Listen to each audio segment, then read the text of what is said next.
Ano kayang nangyari sa pato ko yan? Nadatnan ko siyang ganyan. Oh, anong nangyari sa'yo, ha? Kasakit yata yung mga pato ko. Ha?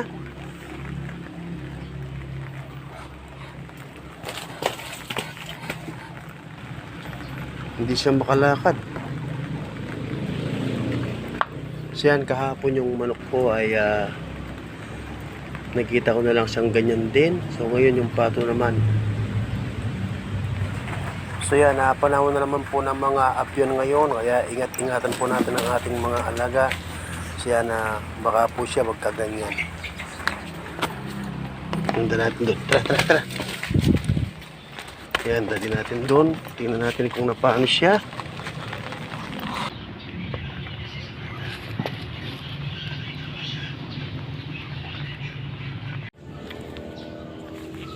So yun po yung nagiging sintomas ng peste. Yan.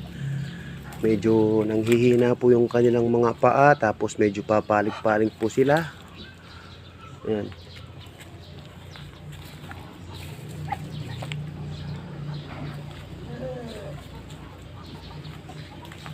Yan, papalig-palig po sila na medyo naduduling. So yan, ano po kayang magandang iluto ngayon dito? Tapos na po tayo sa kalgareta.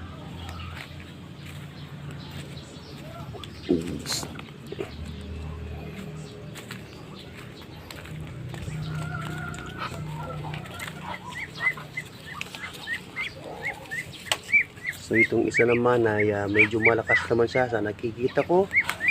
Yan, wala siyang nakikitang bakas na matamlay siya, pero yung paa niya naman ay hindi niya maigalaw. So yan ang nangyayari ngayon sa ating mga pato. Yan, nag-comment po dun sa iba. Yung iba naman ay kambing po yung bigla na lang namamatay. Yung iba din ay ganyan din po yung nangyayari dun sa comment nila. Yan.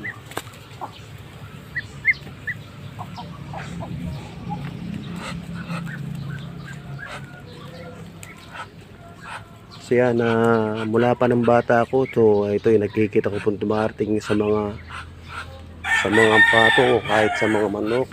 Noong kabataan po natin ay nakikita po natin yung mga manok na bigla na lang nahuhulog sa puno. Yan.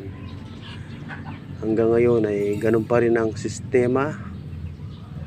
So yan, siguro ay sangkap po ng ating panahon yan.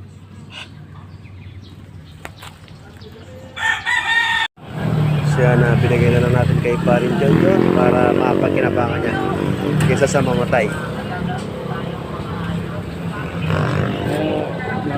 Para kayong malaw siya o ay mo bien siya na binigay natin kay Parin John na para mapagkinabangan naman niya. Naluto mo kay Par, kargareta o pirito?